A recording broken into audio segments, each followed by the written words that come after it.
Hello, welcome to my channel. Today I decided to do an abstract and this is the result, and I'm showing it to you 4 ways because really you might like one way better than another, and you can't really tell with abstracts, can you? So the last one, the first and last, are the way I like better. To me it looks like a gateway. I don't know what anyone else would see in that. I will say that it's completely upside down to the way I started this painting. So I'll show you where I started and that'll make sense. So here's where I started off. I decided on a street scene and kept things very neutral because I just wanted to really plan out where everything was going to be. And the sky is now the ground in my abstract.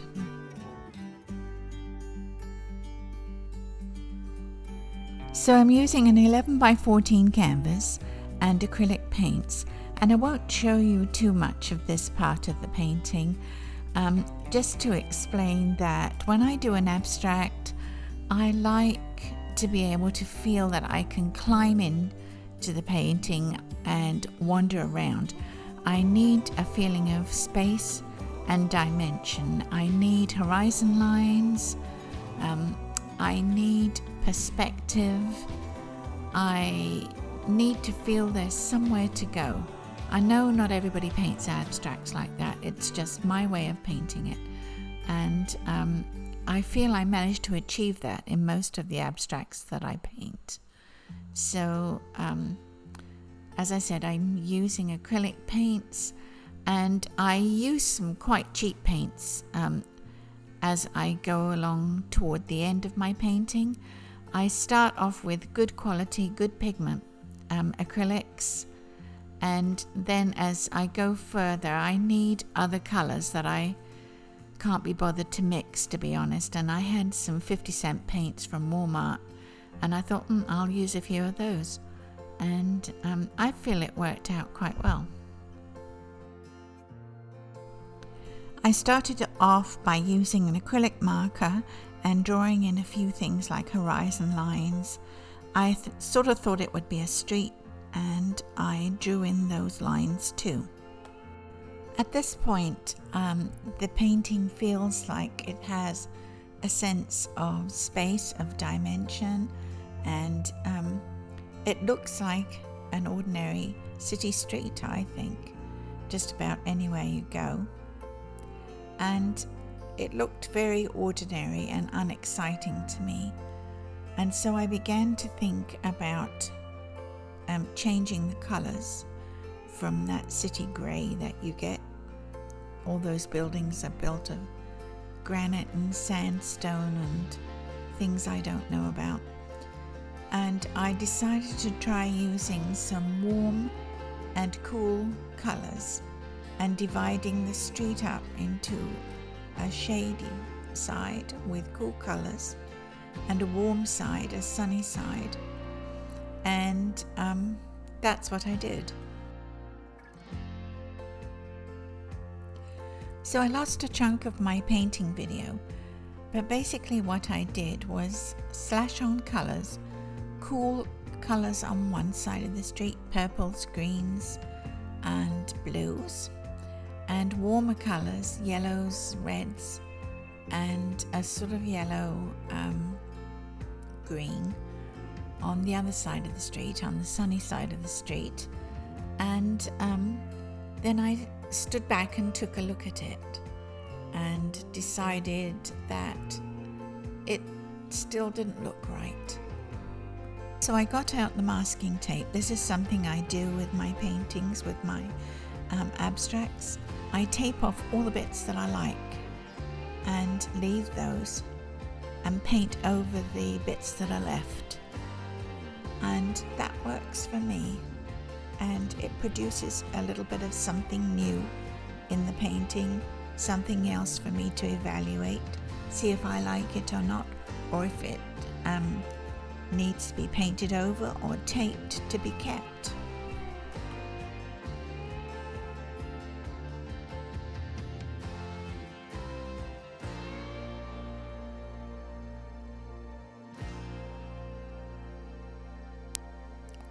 I find this method makes it clear very quickly which parts of the painting need working on, which parts of the painting are underdeveloped, and or perhaps the color values are not what you really need. I don't know, there's all sorts of things that you can see once you tape off the best bits, I find.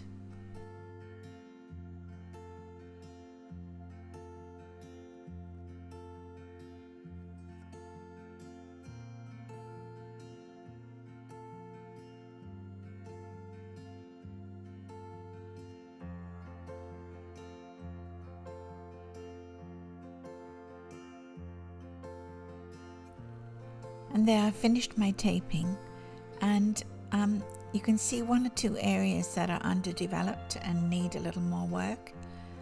And the bits down the right hand side, I didn't bother to tape all that. I think it was a bit wet, so I left that bit. I knew I wasn't going to work on that, and I worked on the other spaces that I had left, the central space and those spaces on the left hand side.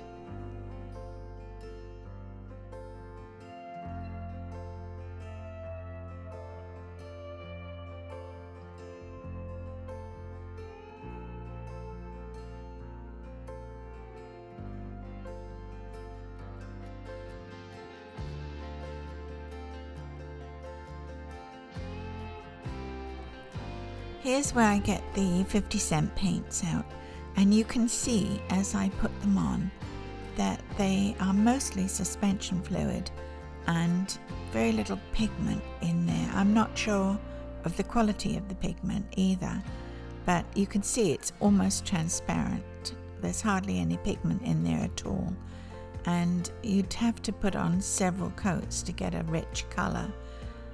You can see the difference in the paints that I have been using, which are high quality pigment loaded paints.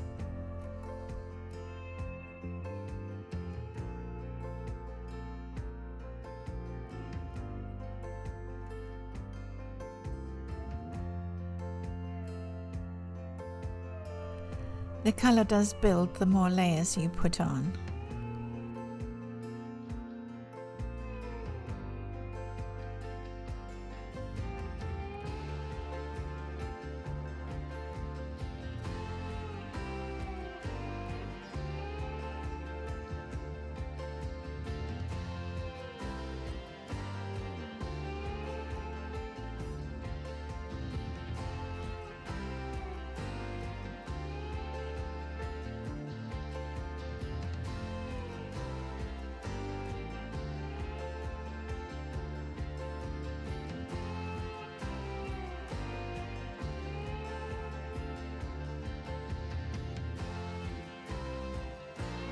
When I remove the masking tape, it does in some cases pull off a little of the paint beneath, and I don't mind that. It sort of adds its own texture to the painting, and that's what it's all about really, building texture and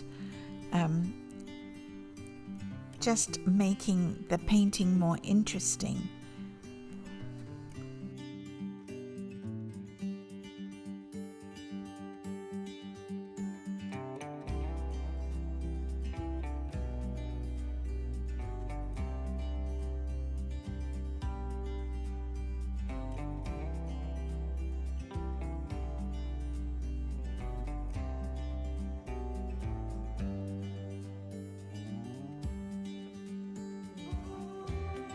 I decided at this point to turn my painting upside down. I thought it was getting a little top heavy, and I wanted to see something else add a little more different space, I suppose, if that makes any sense. I decided to use the tubes of paint to pour paint on and let it dribble down, because I think that's an interesting look sometimes as well. It sort of adds movement and some flow to the painting. That's one thing you can say for those cheaper paints in those bottles. You can squeeze them out. They're so soft, so fluid. It's easy to use that way to make little pools of them.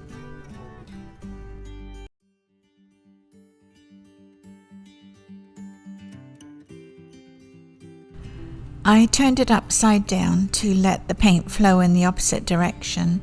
I didn't want it to go too far down the canvas. You can always use a hairdryer on these paintings when you're using acrylics. I just prefer to sit back, have a cup of tea, watch the birds, I don't know, do something else and let it dry in its own time. I think it cures nicely that way.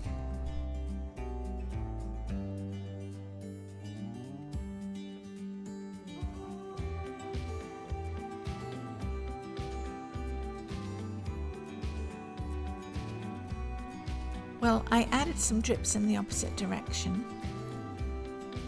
and then I left it to set for a little while and then turned it. I don't know what I'm going to do at this point.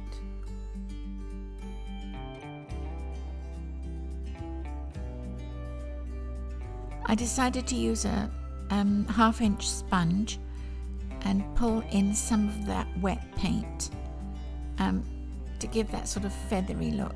I kind of like that effect, and it adds a little more texture.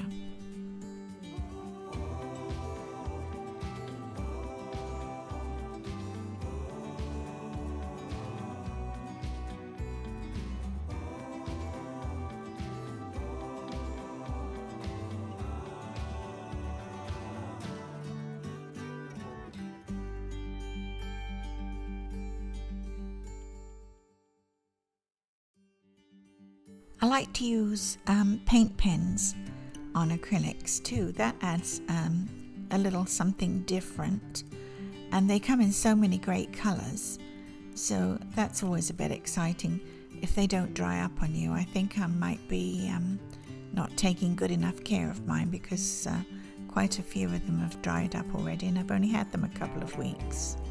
I think I need to wash the nibs before I put them away, and I keep forgetting to do that.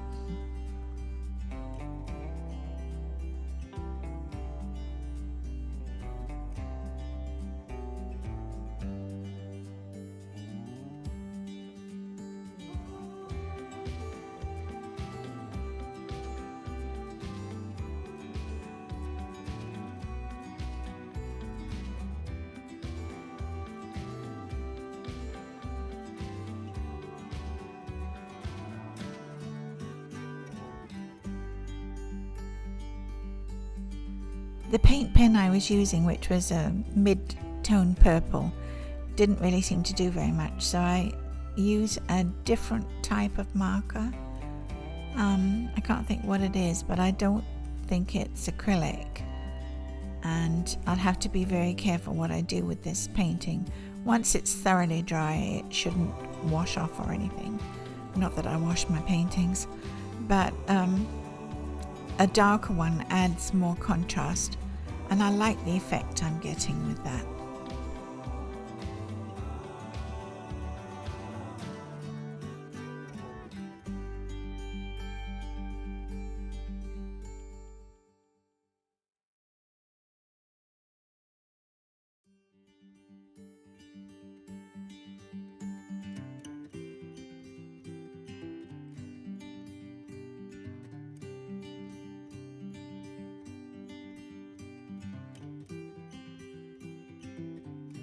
At this point, I'm still not quite sure where I'm going with this painting, but I feel better about where it is and hopeful that I'll get where I consider it finished.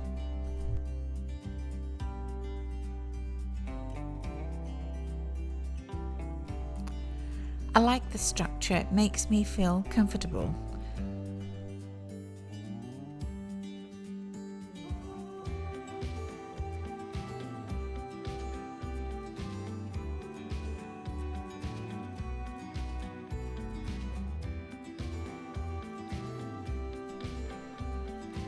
now I have a bit more of a structure. I feel I need to add light and shadow to it.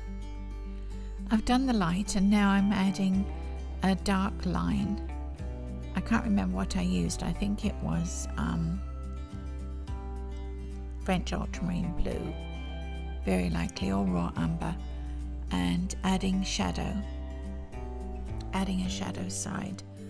I think I've decided the light is coming from the right.